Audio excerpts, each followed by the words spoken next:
जय शिवराय मित्रांनो, राज्य शासनाच्या माध्यमातून आज पुन्हा एकदा मुख्यमंत्री माझी लाडकी बहीण योजनेच्या संदर्भातील एक महत्त्वाचा असा GR निर्गमित करण्यात आलेला आहे आणि याच्या संदर्भातील सविस्तर अशी माहिती आजच्या व्हिडिओच्या माध्यमातून घेण्याचा प्रयत्न करणार आहोत। मित्रांनो, 28 जून 2024च्या शासन निर्णयानुसार राज्यामध्ये लाभार्थी महिलांना 1500 रुपये दरमहा मानधन देण्यासाठी मुख्यमंत्री माझी लाडकी बहीण योजना सुरू करण्यात आलेली आहे आणि याच योजनेची अंमलबजावणी जलद गतीने करण्याच्या अनुषंगाने राज्य शासनाच्या माध्यमातून याच्यामध्ये वेळोवेळी महत्त्वाचे असे बदल केले जात आहेत। कागदपत्र अटी शिथिल करण्यात आलेले आहेत आणि याचबरोबर या योजनेच्या वेगवेगळ्या बदलाच्या संदर्भात वेगवेगळे GR देखील निर्गमित केले जात आहेत। मित्रांनो, यापूर्वी सुद्धा आपण पाहिलं होतं की 11 जुलै 2024 रोजी एक GR निर्गमित करण्यात आलेला होता आणि हा GR रद्द करून आता नवीन काही बदल याच्यामध्ये सुचवण्यात आलेले आहेत,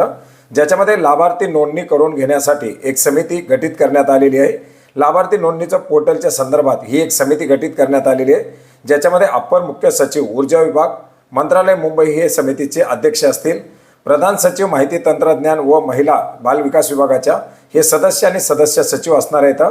या समितीच्या माध्यमातून मुख्यमंत्री माझी लाडकी बहीण योजनेच्या अपेक्षित लाभार्थ्यांची संख्या विचारात घेऊन कालबद्धित पद्धतीने त्यांची नोंदणी करण्यासाठी योजनेचं पोर्टल तयार करण्याची कारवाई केली जाणार आहे। सदरचं पोर्टल तयार करून त्याला लाईव्ह करणं, योजनेच्या पोर्टलच्या वापरासंबंधात भविष्यात येणाऱ्या अडीअडचणीचं निराकरण करणं अशा प्रकारची कार्यकक्षा या समितीला देण्यात आलेली आहे आणि या समितीच्या माध्यमातून आता या योजनेच्या ऑनलाईन पद्धतीने अर्ज भरून घेण्यासाठी एक पोर्टल विकसित केलं जाणार आहे। याच्यानंतर लाभार्थी निश्चित करण्यासाठीची एक समिती गठीत करण्यात आलेली आहे। याच्यामध्ये नगर विकास विभाग मंत्रालय मुंबई याचे प्रधान सचिव हे अध्यक्ष असतील। प्रधान सचिव माहिती तंत्रज्ञान विभाग व ग्रामविकास हे सदस्य असणार आहेत, तर महिला व बालविकास विभागाचे सचिव ह्याच्यात सदस्य सचिव असणार आहेत। या समितीच्या माध्यमातून केंद्र व राज्य शासनाच्या विविध योजनांचे लाभार्थी उदाहरणार्थ PM किसान, पोषण, MNREGA, PM Svanidhi, GSY, PMMY व अन्य जे काही योजना असतील या योजनाच्या अंतर्गत लाभार्थी असलेले लाभार्थी मुख्यमंत्री माझी लाडकी बहीण योजनेमध्ये नोंदणी करण्यासाठी गाव पातळीवरती युनिक लिस्ट उपलब्ध करून देणं, अर्थात या योजनेच्या अंतर्गत लाभार्थी असलेल्या लाभार्थ्याची ओळख पटवून त्या लाभार्थ्याची एक यादी त्या गावामध्ये उपलब्ध करून देण्याची जबाबदारी या समितीची असणार आहे। ज्या महिला राज्य शासनाच्या कोणत्याच योजनेच्या लाभार्थी नाहीत त्यांची नव्यानं स्वतंत्रपणे नोंदणी झाल्यानंतर त्यांच्या याद्या तयार करण्याची पद्धत ठरवणं, म्हणजे ज्या नवीन महिला आहेत त्यांची ऑनलाईन पद्धतीने नोंदणी करून त्यांच्या सेपरेटली याद्या तयार करणं आणि दोन्ही जे काही हे जुने लाभार्थी आहेत ज्यांची ऑलरेडी KYC झालेली आहे, जे ऑलरेडी राज्य शासनाच्या केंद्र शासनाच्या योजना अंतर्गत 1500 रुपयापेक्षा कमी मानधन घेत आहेत त्यांची एक सेपरेट यादी बनवणं आणि अशा प्रकारच्या दोन्ही याद्या तयार झाल्यानंतर या याद्यातील पात्र लाभार्थ्यांना लाभ देण्याकरताची पद्धती निश्चित करण्याची जबाबदारी या समितीची असणार आहे। याच्यानंतर लाभ अदायगी प्रणाली समिती, ज्याच्यामध्ये अप्पर मुख्य सचिव वित्त विभाग अध्यक्ष, सचिव लेखा व कोषागार हे सदस्य आणि संचालक लेखा व कोषागार हे सदस्य सचिव असणार आहेत।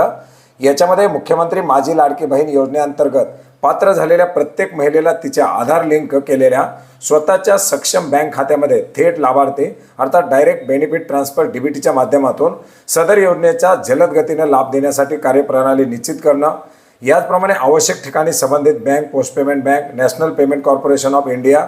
आदी यंत्रणांशी समन्वय साधून लाभ अदायगीमध्ये सुसूत्र आणि गती आणणं, या संदर्भात भविष्यात येणाऱ्या अडीअडचणीचं निराकरण करणं अशा प्रकारची कर्तव्य या समितीला देण्यात आलेले आहेत। आणि मित्रांनो, अशा प्रकारे या योजनेची अतिशय जलद गतीनं अंमलबजावणी करण्यासाठी या महत्त्वाच्या अशा 3 समित्या गठीत करण्यात आलेल्या आहेत, जेणेकरून या योजनेच्या अंतर्गत आता होणारी जी दिरंगाई असेल ती दिरंगाई टाळता येणार आहे आणि सर्व लाभार्थ्याला लाभ मिळण्याच्या अनुषंगानं ही कारवाई केली जाणार आहे, ज्याच्यामध्ये नवीन पोर्टल तयार करणं असेल,